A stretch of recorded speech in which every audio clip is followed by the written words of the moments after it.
اللہم صلی علی سیدنا محمد وعلی آل سیدنا محمد کما صلیت علی ابراہیم وعلی آل ابراہیم انک حمید مجید اللہم بارک علی محمد وعلی آل محمد کما بارکت علی ابراہیم وعلی آل ابراہیم انک حمید مجید بسم اللہ الرحمن الرحیم اللہم رب اشرح لی صدری ویسر لی امری واحلل عقدۃ من لسانی یفقہوا قولی اللہم رب یسر ولا تعسر وتمم بالخیر رب زدنی علما رب زدنی علما رب زدنی علما اللہم افتح علینا حکمتک ونشر علینا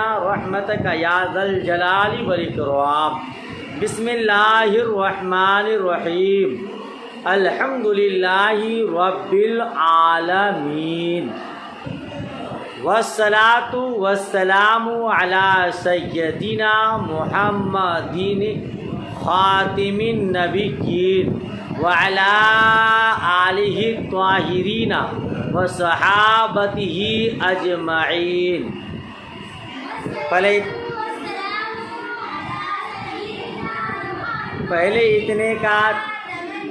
پہلے اتنے کا ترجمہ کرا دیتا ہوں۔ ترجمہ سے پہلے کچھ باتیں آپ کو بتا دینا مناسب سمجھتا ہوں۔ بہت دنوں کے بعد آپ کے فرمائش کے مطابق اور پیغام عظمت رضا یوٹیوب چینل میں کچھ احباب کے فرمائش کے مطابق یہ نور العزا پڑھانے جا رہا ہوں۔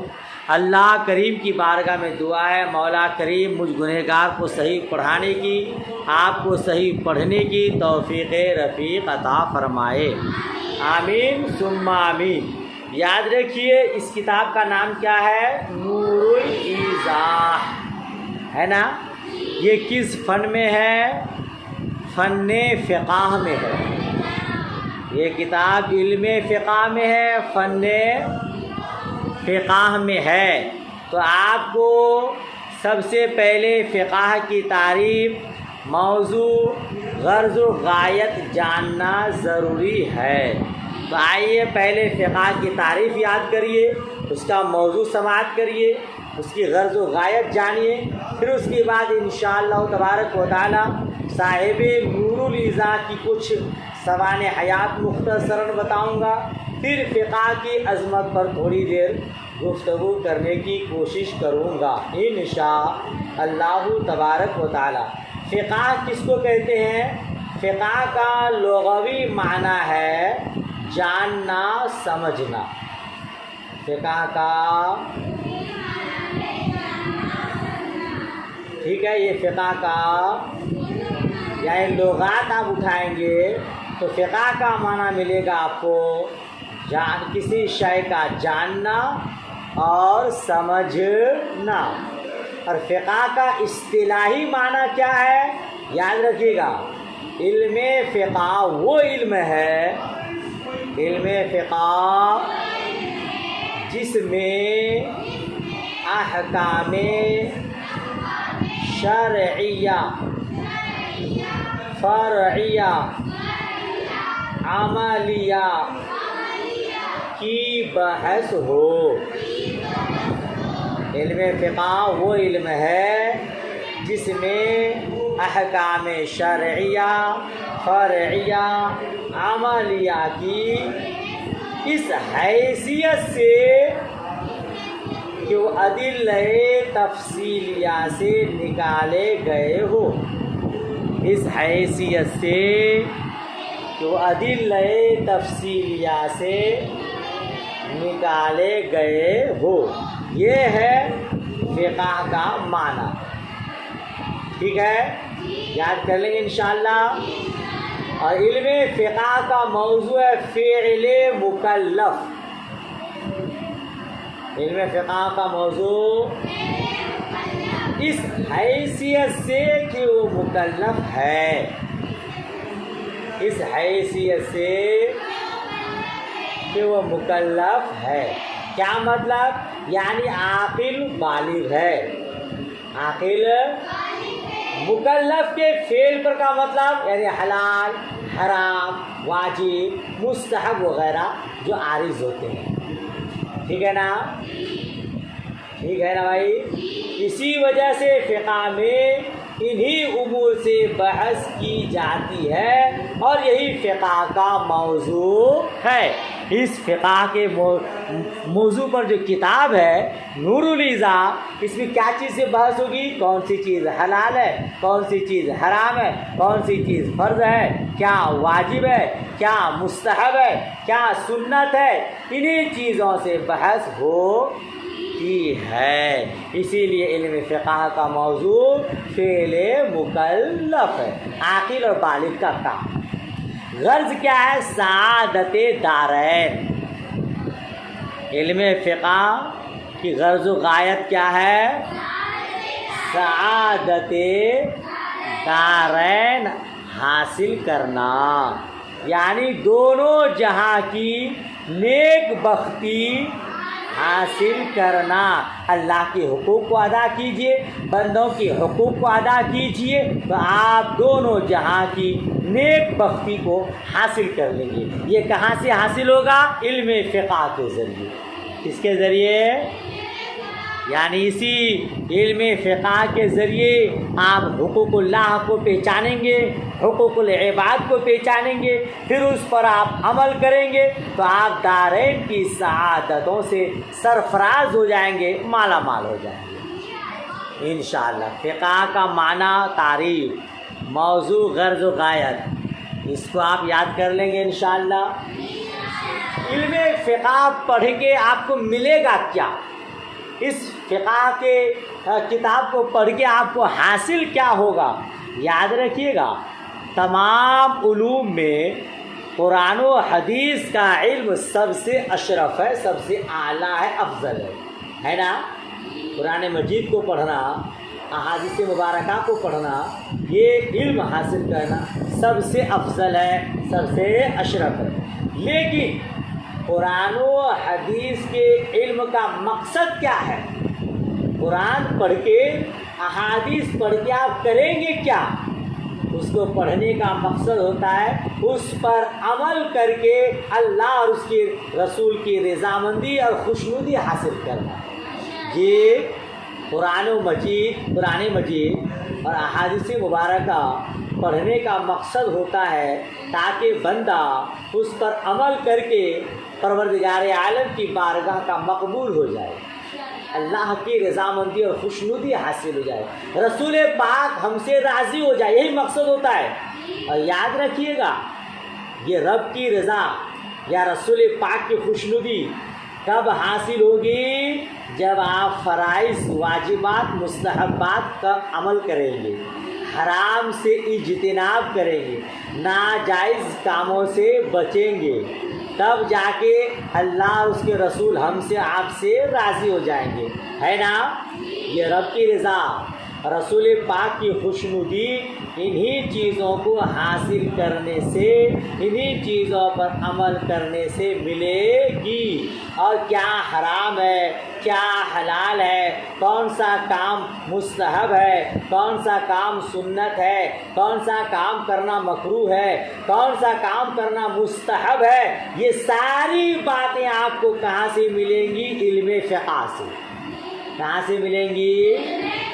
یعنی قرآن و حدیث سے فرائض، واجبات، مستحبات، حرام، حلال، ان چیزوں کو نکال کر کے جس فن کو ترتیب دیا اسی فن کا نام علم فقہ ہے.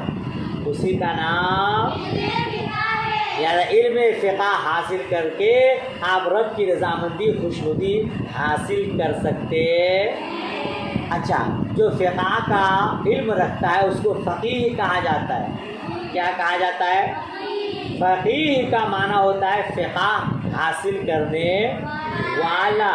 اور فقیہ کی بڑی عظمت ہے. اللہ تبارک و تعالیٰ قرآن مجید میں ارشاد فرماتا ہے وَمَن يُؤْتَ الْحِكْمَةَ فَقَدْ أُوتِيَ خَيْرًا كَثِيرًا. کیا فرماتا ہے؟ وَمَن يُؤْتَ الْحِكْمَةَ فقد اوتیا خیرن کثیرا، یعنی جسے حکمت عطا کی گئی، جسے اسے خیر کثیر عطا کی گئی، یعنی جس نے فقہ حاصل کر لیا اس نے ڈھیر ساری بھلائیوں کو اکٹھا کر لیا، بہت سارے خیر کو جمع کر لیا۔ یہ رب تبارک و تعالیٰ فقہ حاصل کرنے والے کی بڑائی اور اس کی عظمت بیان کرتا ہے۔ اور مصطفیٰ کریم فرماتے ہیں، بخاری شریف کی حدیث ہے، من یرید اللہ بہ خیرا یفقہہ فی الدین، اللہ جس سے بھلائی کا ارادہ فرماتا ہے اس کو دین کی سمجھ عطا فرماتا ہے، یعنی اس کو فقہ عطا فرماتا ہے۔ تو فقہ حاصل کرنا یہ بھی بہت اہم معنی رکھتا ہے، یہ اسی فن فقہ میں اس کو آپ حاصل کریں گے، اللہ تبارک و تعالیٰ کی رضامندی آپ حاصل کر لیں گے انشاءاللہ تبارک اللہ۔ تو اس فن کو آپ بڑے ذوق اور شوق سے پڑھیے، کیوں نہ پڑھیں گے کہ سعادت دارین کے حصول کا ذریعہ ہے، دونوں جہاں کی نیک بختی کے حصول کا یہ اہم ذریعہ ہے۔ تو انشاءاللہ اس کو ہم خلوص کے ساتھ پڑھیں گے، پڑھائیں گے اور اس پر عمل کرنے کی کوشش کریں گے انشاءاللہ تبارک و تعالی۔ دوسری بات، اس نور العزا کو جو آپ پڑھنے جا رہے ہیں اس کے مصنف علیہ رحمہ کا نام یاد کر لیجئے۔ ان کے مصنف کا نام ہے شیخ حسن بن عمار، شروع کتاب میں آپ کا لکھا ہوگا، شیخ حسن بن عمار بن علی ابو الاخلاص المصری الشرن بلالی الفقیہ الحنفی، یہ اس کا نام اور نسب ہے، ٹھیک ہے، یاد کر لیں گے انشاءاللہ۔ آپ کی تاریخ پیدائش ہے 994 ہجری، تاریخ پیدائش یعنی 994 ہجری میں آپ پیدا ہوئے، ٹھیک ہے، اچھا۔ اور آپ کا لقب کیا ہے؟ شرن بلا۔ آپ علی رما سب سے پہلے قاہرہ تشریف لے گئے، جامع ازہر میں تعلیم حاصل کی، جہاں پر آپ علی رحمہ نے شیخ محمد حموی، شیخ عبد الرحمن اور عبداللہ وغیرہ سے علم دین حاصل کیا۔ آپ رحمۃ اللہ علیہ کا وصال کب ہے؟ 1069 ہجری میں،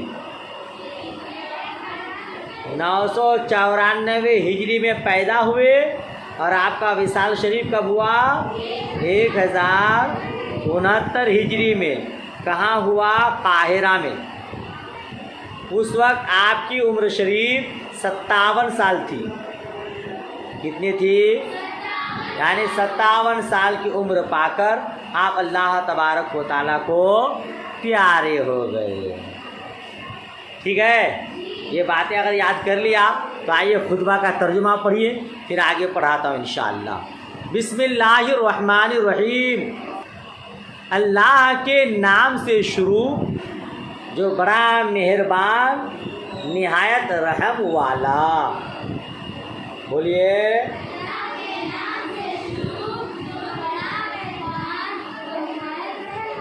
ہاں، ترجمہ یاد کرنا ہے آپ کو۔ الحمدللہ رب العالمین، تمام تعریفیں اللہ تبارک و تعالیٰ کے لیے ہیں جو تمام جہانوں کا پروردگار ہے، جو تمام جہانوں کا پروردگار ہے۔ اچھا، حمد جانتے ہیں آپ؟ حمد کس کو کہتے ہیں؟ حمد کہتے ہیں تعریف کو، یہی آپ جانتے ہیں نا، مگر اس کی اصطلاحی تعریف کیا ہے؟ اس کی اصطلاحی تعریف ہے زبان کے ساتھ یا زبان سے کسی کی اختیاری خوبی پر تعریف کرنا۔ کیا ترجمہ کیا کریں گے؟ زبان سے کسی کی اختیاری خوبی پر تعریف کرنا، نعمت کے بدلے ہو یا غیر نعمت کے بدلے؟ نعمت کے بدلے ہو، یہ ہوا حمد کا معنی ہے نا۔ اللہ کس کو کہتے ہیں؟ یاد رکھیے گا، اللہ اس ذات واجب الوجود کا علم ہے جو تمام صفات کمالیہ کا جامع ہے۔ کیا بولیں گے؟ اللہ اس ذات واجب الوجود کا علم ہے جو تمام صفات کمالیہ کا جامع ہے۔ ہو گیا؟ یعنی اللہ تبارک و تعالیٰ کی جتنے بھی صفات ہیں وہ سب صفات کمال ہے، کوئی بھی ناقص صفت اس کے اندر نہیں ہے۔ اور اللہ کی ذات واجب الوجود ہے۔ واجب الوجود کا مطلب ہمیشہ سے ہے، ہمیشہ رہے گی، اس کی ذات کے لیے فنا نہیں۔ ٹھیک ہے؟ رب کا معنی ہوتا ہے پالن ہار، پروردگار، پالنے والا، پالنے، اور عالمین عالم کی جمع ہے۔ عالمین، عالم کس کو کہتے ہیں؟ ماں سوائے اللہ کو عالم کہتے ہیں، ماں سوائے، یعنی اللہ تبارک و تعالیٰ کے علاوہ جتنے بھی مخلوقات ہیں اس کو عالم کہا جاتا۔ ہو گیا؟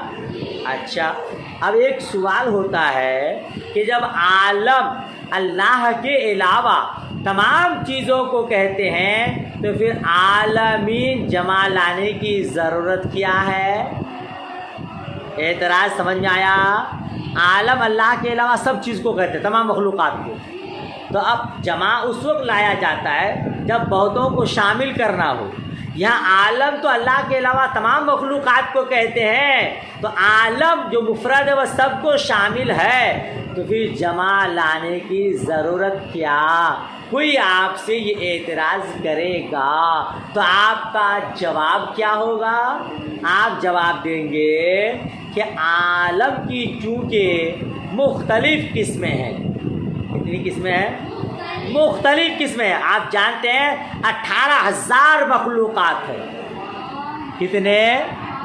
18,000 مخلوقات ہے، تو عالم کی چونکہ مختلف قسمیں ہیں، 18,000 مخلوقات ہے، سب کی الگ الگ عالم ہے، اسی لیے سب کو شامل کرنے کے لیے جمع کا صیغہ لایا۔ سمجھ شریف میں بات آئی؟ کیا بولیں گے آپ؟ چونکہ عالم کی مختلف قسمیں ہیں، جیسے عالم حیوانات ہے، عالم جمادات ہے، عالم نباتات ہے، پھر جو ہے زمین و آسمان ہے، شجر حجر، یہ سب مختلف قسمیں ہیں۔ سب کو شامل کرنے کے لیے جمع کا صیغہ لایا ہے۔ یاد کر لیں گے انشاءاللہ۔ اچھا، ایک بات رہ گئی۔ مصنف علیہ رحمہ اپنی کتاب کو آپ دیکھتے ہیں، اس کتاب میں بھی دیکھ رہے ہیں اور کتابوں میں بھی دیکھیں گے، اپنی کتاب کا آغاز بسم اللہ اور الحمدللہ سے کرتے ہیں۔ آپ سے کوئی کہے کیوں، تو آپ کا جواب کیا ہوگا؟ جواب کئی ایک ہے۔ پہلا جواب تو یہ کہ قرآن مجید کی اتباع کرتے ہوئے، کیا بولیں گے؟ قرآن مجید کی، آپ نے قرآن مجید کبھی دیکھا ہے؟ ماشاءاللہ، دیکھتے رہتے، پڑھتے رہتے، تلاوت کرتے رہتے ہیں، تو آپ نہیں دیکھتے کہ سورہ فاتحہ میں بسم اللہ پھر الحمدللہ ہے؟ تو قرآن پاک کا جو آغاز ہو رہا ہے وہ بسم اللہ سے اور الحمدللہ سے ہوتا ہے۔ تو قرآن پاک کی پیروی کرتے ہوئے مصنفین کرام اپنی کتاب کا آغاز بسم اللہ اور الحمدللہ سے کرتے ہیں۔ سمجھ شریف میں بات آئی؟ اور دوسری بات، پیارے آقا نبی باوقار صلی اللہ تعالی علیہ وسلم نے ارشاد فرمایا ہے، جس کو ابن ماجہ وغیرہ نے روایت کیا ہے۔ حضور فرماتے ہیں کلو امرن ذی بال لم یبدا بسم اللہ فهو اقطع و ابتر۔ اسی طرح الحمد شریف کے بارے میں بھی فرمایا کل امر ذی بال لم یبدا بحمد اللہ فهو اقطع۔ کیا مطلب؟ دونوں حدیث کا مطلب ہے جو بھی عظیم الشان کام، کیا بولیں گے؟ بسم اللہ سے اور الحمدللہ سے شروع نہ کیا جائے وہ ناقص ہے، وہ بے برکت ہے۔ وہ تو یہ کتاب لکھنا اور کتاب پڑھنا یہ بھی امر اہم ہے، ایک عظیم الشان کام ہے۔ اسی لیے مصنفین کرام اپنی کتاب کا آغاز بسم اللہ اور الحمدللہ سے کرتے ہیں۔ برکت حاصل کرنے کے لیے بسم اللہ اور الحمدللہ سے شروع کرتے۔ اتنا یاد رکھیے گا۔ آپ ابتدائی بچے ہیں، زیادہ کچھ بتا دوں گا تو پھر یاد نہیں رکھ پائیں گے، بڑی بڑی کتابوں میں انشاءاللہ پڑھیں گے۔ جتنا بتایا اتنی کا کم سے کم یاد کر لیجیے گا، ٹھیک ہے؟ چلیے آگے بڑھیے۔ والصلاة والسلام علی سیدنا محمد خاتم النبیین، اور صلاۃ و سلام ہو، اور صلاۃ و ہمارے سردار، ہمارے سردار محمد عربی صلی اللہ تعالی علیہ وسلم پر جو آخری نبی ہیں، یا اس طرح بھی ترجمہ کر سکتے ہیں، اور درود و سلام ہو ہمارے سردار حضرت محمد مصطفیٰ صلی اللہ تعالی علیہ وسلم خاتم النبیین پر۔ خاتم ہمارے آقا نبی باوقار صلی اللہ تعالی علیہ وسلم سب سے آخری نبی ہے۔ آپ کے آنے کے بعد نبوت کا دروازہ بند ہو گیا، اب قیامت تلک کوئی دوسرا نیا نبی آنے والا نہیں۔ حضرت عیسیٰ علیہ السلام جو نبی بن کر آئیں گے تو آپ کا امتی بن کر آئیں گے، ہے نا؟ سب سے آخری نبی ہیں، تو اب رحمت و درود و سلام ہو ہمارے سردار محمد مصطفیٰ صلی اللہ تعالی وسلم خاتم النبیین پر، یعنی جو سب سے آخری نبی ہے ان پر، ہے نا؟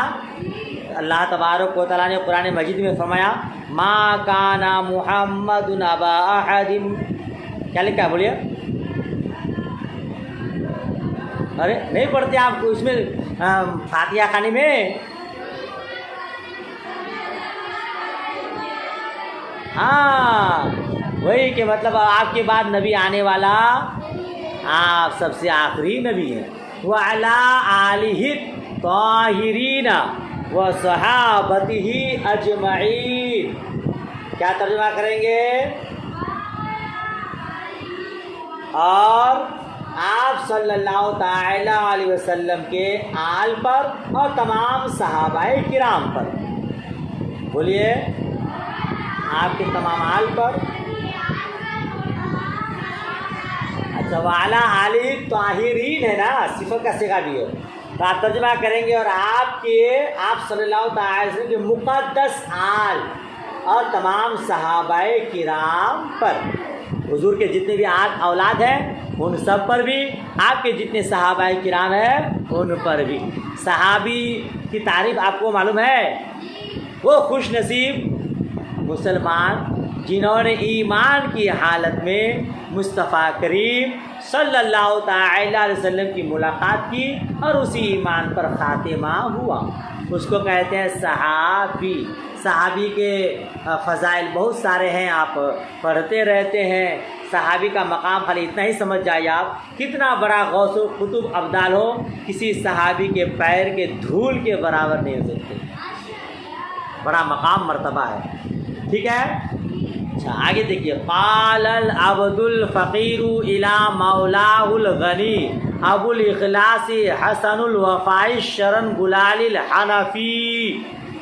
ترجمہ بے نیاز مولا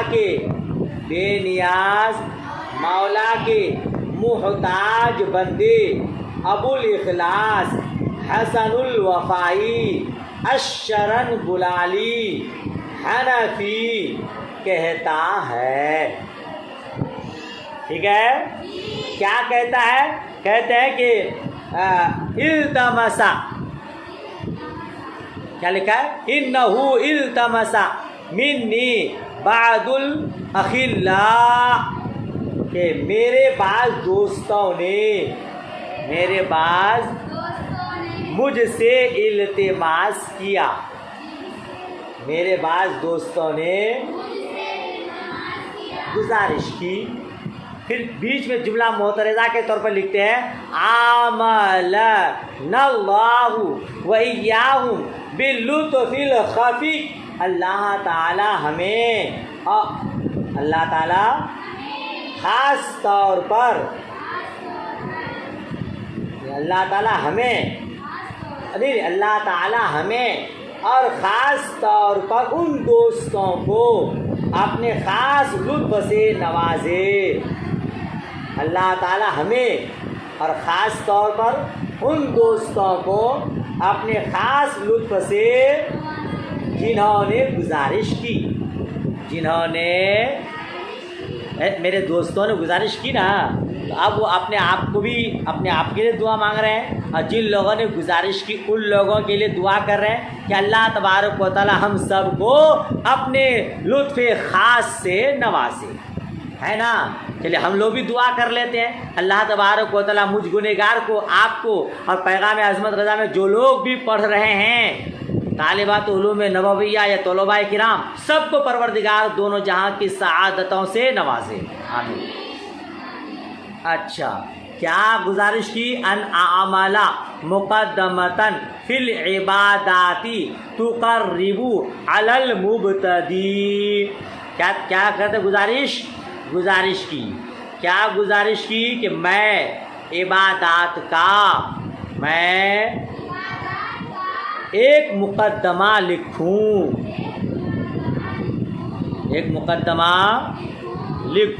تقرب علی المبتدی. اب صفحہ پلٹنا ہوگا. اب اسی کا اگر ترجمہ لکھتے ہیں جو مبتدی کو قریب کر دے,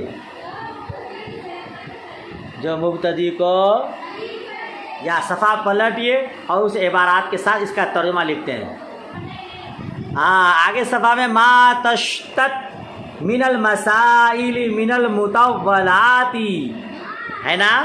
اب ترجمہ ملا کے کریے کہ میں گزارش کی کہ میں عبادات کا ایک مقدمہ لکھوں جو فقہ کی بڑی بڑی کتابوں میں بکھرے ہوئے مسائل کو ابتدائی طالب علم کے قریب کر دے. کیا ترجمہ ہوگا؟